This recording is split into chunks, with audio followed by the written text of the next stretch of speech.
So guys, mabibili po ito sa Shopee, no.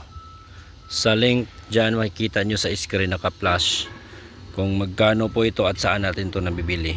So yan mga kaibigan, ito yung seeding.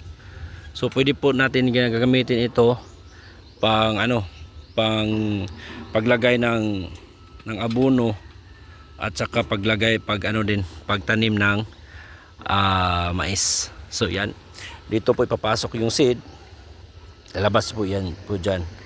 So pag matigas yung yung ground na tinataniman natin, pwede po niyang ganinin natin, tapos tumaka natin, tapos yan ilagay natin dyan yung seed, tapos press natin dito baba, ito.